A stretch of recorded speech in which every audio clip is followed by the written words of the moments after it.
I'm just doing a little chaos gardening vlog, and this is going to be a compilation of a lot of things that I've been doing the last couple of weeks, and I hope that you enjoy it. I'm not sure if it's too loud to record this right now. I have a little update on the rose project that we were doing, the rose experiment. I have both jars, and I'm not really sure. Let's see, this is the clear jar. You can see that there are calluses. This is about 2.5 weeks. This is the blue jar. See, we've got some good calluses. So I will say, I'm looking at these and I'm thinking, sorry, I had to move out of the sun a little bit. I'm looking at these and I'm thinking that they're about the same. What I see more is that there seems to have been more significant callusing on the cuttings that were taken. I would say, I don't know, more substantial parts of the shoot that I cut up. So these were all just one large shoot that the rose had put up that I made into about 5-6 inch cuttings. So I'm just looking at them, but the ones in the middle of the shoot, which I kind of had evenly distributed, seem to have done better than the ones that were more woody or the newer ones. But I don't know, I would say just slightly. Maybe the ones in the clear jar actually did better than the ones in the blue jar. I'm not really seeing that much of a difference. But today we're also going to be sowing some seeds. I have some larkspur. This has been in my freezer. I heard that helps the germination of this particular seed. I have grown this before, but I grew it in my winter sowing containers, and that worked. I mean, the plant survived. I didn't really have my garden set up very well to even grow things in when I did that, so I want to try this and in the cool flowers method. So that means that it is kind of the middle of August now, and I want to see if I can get these to be small plants to plant out towards the end of September here. It's a little bit too warm most of the time for us to plant stuff out beginning of September. It still feels like summer usually. So towards the end of September, I want to plant these out in my zone 6A. Might be a little late for some people, but that's when I usually plant out things anyways. And then I also have another cool flower that is supposed to work well in my zone, and that's Sweet William. I bought this packet of seeds. It's packed for 2022, so this is like 3 years old. I don't know if these will germinate. I had done a little experiment with seeds that I found in my garage, and a few, actually that was in June now. Wow. And those were seeds that had been in there for multiple years in the winter and in the hot summer. It's not air conditioned or heated. And those were Cosmos and Brain Celosia. And actually the Brain Celosia did germinate, and it's in some of my pots. It's still very small, but the Cosmos did not. So the Celosia seed had kept for a number of years in very bad condition. So I'm not sure. We'll find out if the Sweet William is as robust as that Celosia seed. Let's look at the rose that we potted up with a callus last time. You can see that there are roots coming out of the bottom. And let's see if that color put it right back.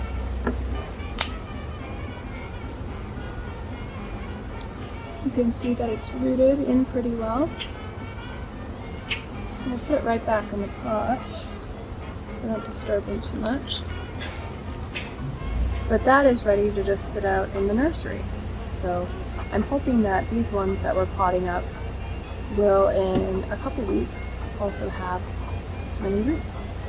So we're having issues with some wasps And I read that one place said that you were supposed to just have less flowers. I was like, why less flowers?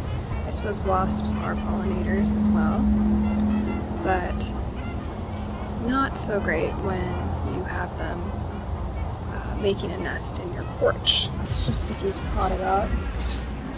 I'm gonna have to mix up some more soil today, but actually I'll put just a little bit in, and then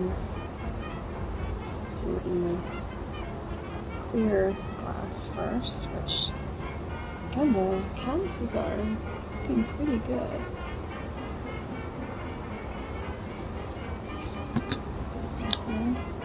One advantage of not waiting until they've actually rooted in the water is that you don't have to be as careful with them when you're transferring them to a pot.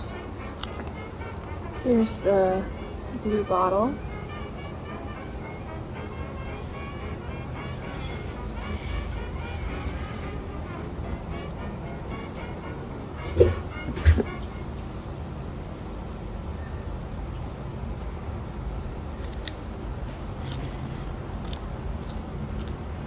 It's not going to be raining for 10 days or so. Actually, that's just the 10-day forecast. There's no rain on the forecast at all. And we're getting back into the 90s again, so I need to do some watering. I'm just looking in my humidity dome, and this is the importance of the humidity. For some reason, this cutting decided to, I don't know, remove itself from the soil, and it's still been rooting in the air because of the humidity in the tub. So that's interesting. I think that these hydrangeas are probably ready to be potted up. These are big leaf hydrangea cuttings. I think that they're actually serrata.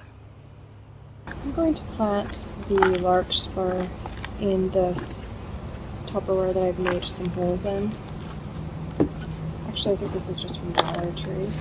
I like to grow things directly outside in these trays because you can actually let the plant grow on a fair amount in them without uppotting them. Okay, let's try the sweet william. It says seed depth 1/4 of an inch.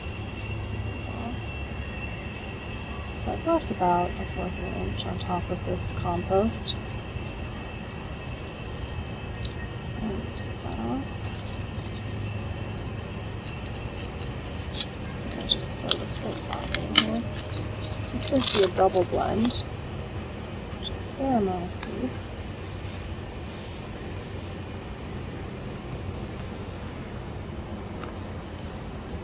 So stuck to the inside of the pot there.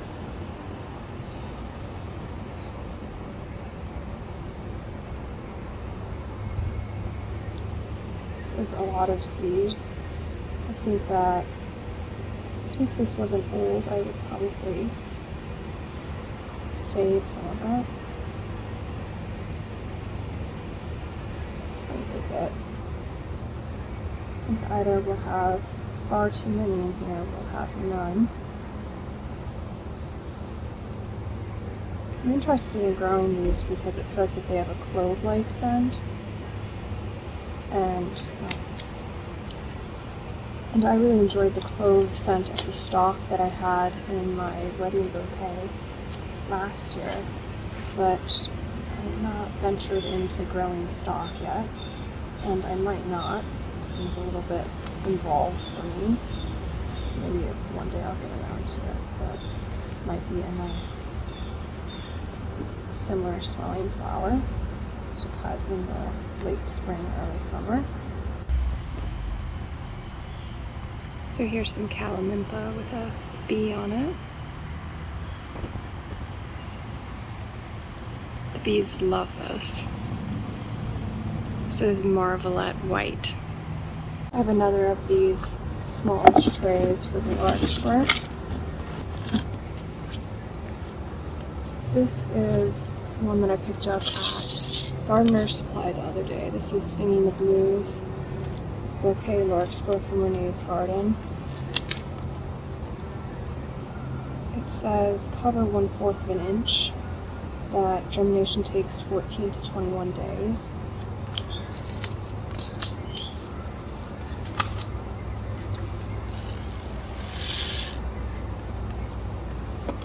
These are a nice large seed. I'm not going to be very particular. I do like to do it on the sides of the tub.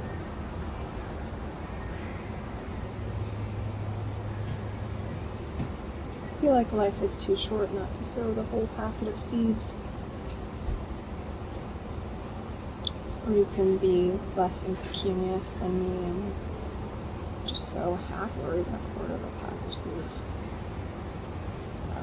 This is one area where I'm quite profligate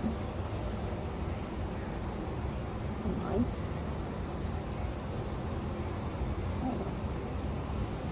I cover that up with about as much soil. I don't know if this is too late. It should be alright.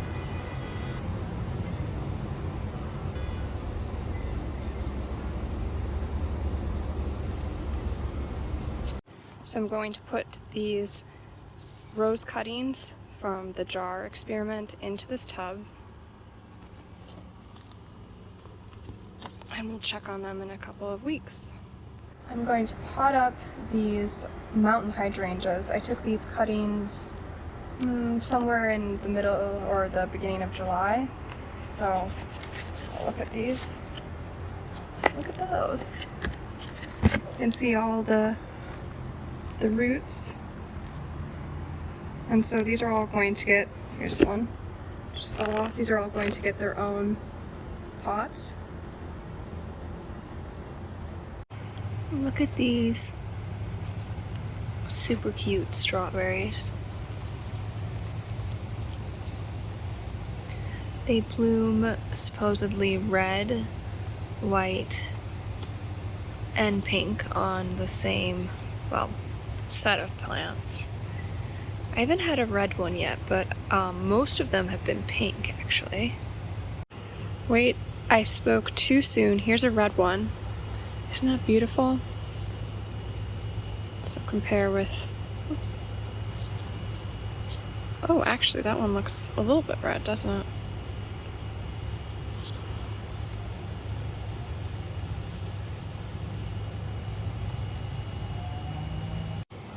Here's some strawberries forming.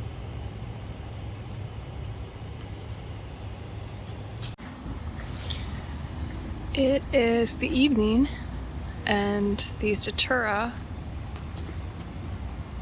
will be opening soon.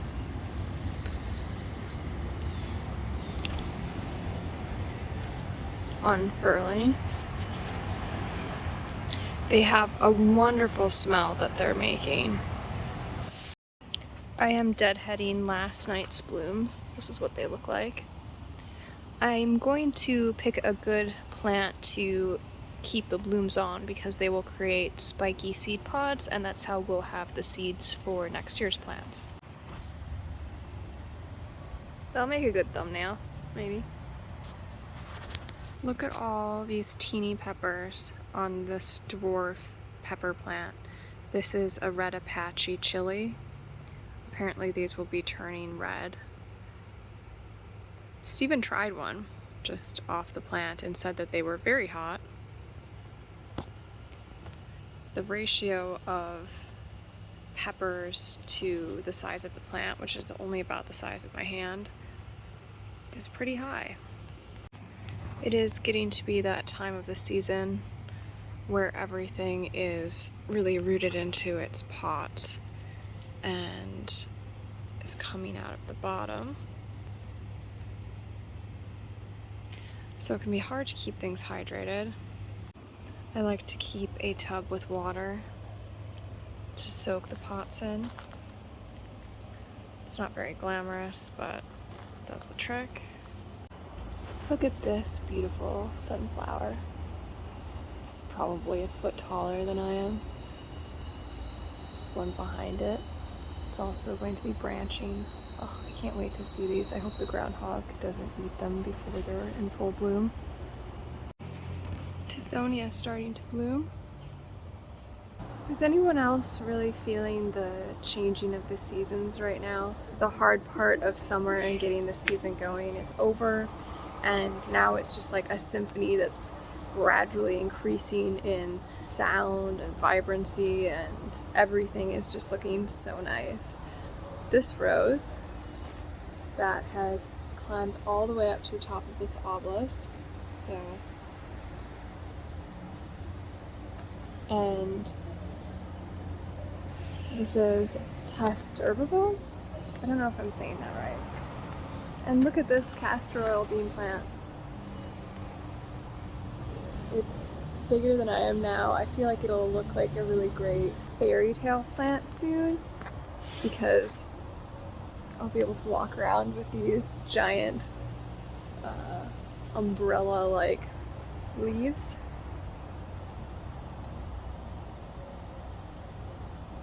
One thing that I do need to do today in a couple of beds is save some of my roses. I've planted so many annuals, and it means that some of my perennials have been smothered a little bit. I've been digging up daturas and moving them from this bed to that bed. They're actually doing really well in the shade over there, I will say, last time I checked. And that's great because not much is able to grow there. Go. Now, Wikipedia will tell you that these smell like rancid peanut butter if you crush the leaves. I think it smells just more like peanut butter. I wouldn't say it smells like rancid peanut butter. What do you think? This one or this one? Yeah, I'd take that one. Plus there are some perennials underneath. But I'm just gonna show this. They make nice roots. I've read online that apparently you can save these and overwinter them like dahlias, but we haven't actually tried to do that yet. I'd be okay with putting a couple more ageratum right here, just opening up this space. So it's kind of like a mandrake root type of thing. This is an area that we haven't really been able to get things going in. You can see I did transplant one datura here a couple weeks ago, and I've been throwing stuff in here just to see if it'll take. But we're going to put a few more mature-ish datura over here. Larger ones.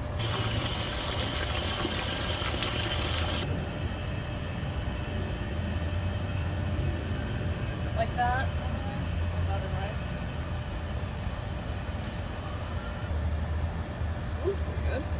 Right. That obviously get grown out somewhere else. Right. But for a season, they will survive in the shade. Yeah. Oh, look, the garden looks really nice from this angle, actually. We should do this more often. I've got these planted. Hopefully they do something. You can see I've been eaten by mosquitoes. This is my favorite time of day. Try to always make sure that I am out here in the evening.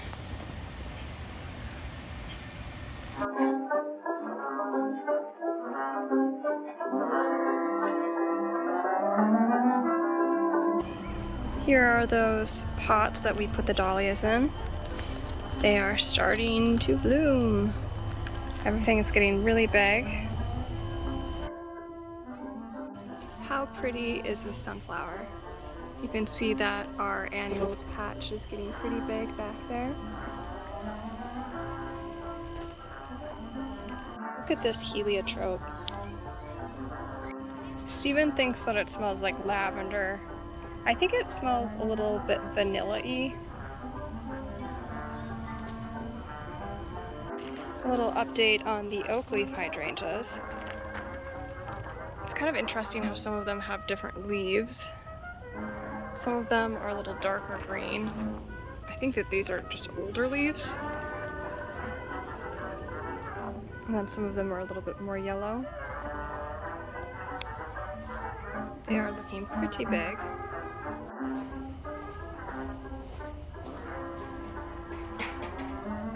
Steven's my deadheader. Bothers him greatly when there are things that need to be deadheaded. He sees them in the neighbor's yard and he wants to go after them. Here he comes. Watch out, he might deadhead your flowers. Forgot a couple of these last time. You know, I really need to get one of those lady hand pruners that are like for lady-sized hands. Yeah. Yeah. Although I feel like they're more expensive because they're kind of a specialty item, and we're not like Monty Don, who's polishing and sharpening his secateurs in the winter. Yeah. Just kind of move on to another one. Oh, they smell so nice. Here's some of that lavender we stuck in a couple of videos ago at the end of July. It does have one root coming out the bottom. And just putting out, it's like pretty stiff with some minor new growth, so a couple weeks these will be ready to pot up. Here's more of it. You can see that new silvery growth. I stuck some marigolds about a week ago or so. These are looking like they're pretty rooted, but I'm not seeing any roots in the bottom yet, so I'm going to leave them for a couple more days. The Malabar spinach has started to climb. We have some cinnamon basil. This was really fun because it took no effort at all. I just poked these seeds into this pot, I don't know, probably a month and a half ago. I'm definitely going to try to have more edible things next year, especially now that Steven is out and griddling on his Blackstone. What you got there? He's got a chainsaw on a pole. It's very exciting. Really? So don't mind him doing that over there. I did find someone to come and pick up those orphan shrubs from a Facebook swap group, so that was great. Hopefully they enjoy them. That was some mock orange and some lilacs. And I also gave them the rest of the purple bell vine, so I'm not sure if that will do anything for them, but also look at this little rose that we saved. It is much happier now. It's actually putting on another little bloom. We recently put up some, what do they call these, cafe lights?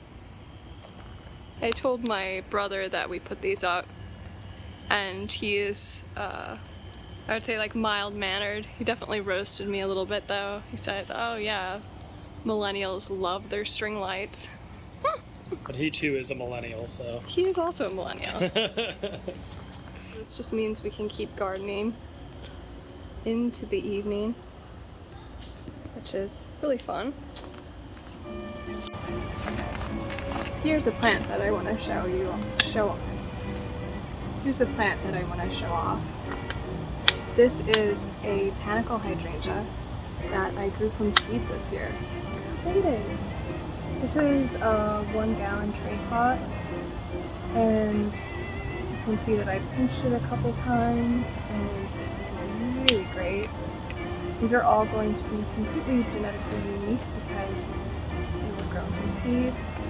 These were also a standard form hydrangea, so we'll see what they do, but they are very vigorous. They are a type that, like most panicle hydrangeas, turns a nice pink in the fall, and I'm really excited about these. I don't think that they'll bloom this year, but who knows, if I don't keep pinching them, maybe they will. Of course, some of them are still this big, so what would you do? Would you keep these little tiny ones and see what they turn into, or would you only keep these ones that have gotten really big? It's an interesting conundrum. I definitely don't have enough room to plant these all out in my garden, but I might end up giving them away. You can see that I did pinch that one. It has had its own pot for a little while. There's some roots coming out the bottom. There are a lot of roots coming out of the bottom of that. Whew. Isn't that fun? Well, thanks for gardening with me today. See you next time. Bye.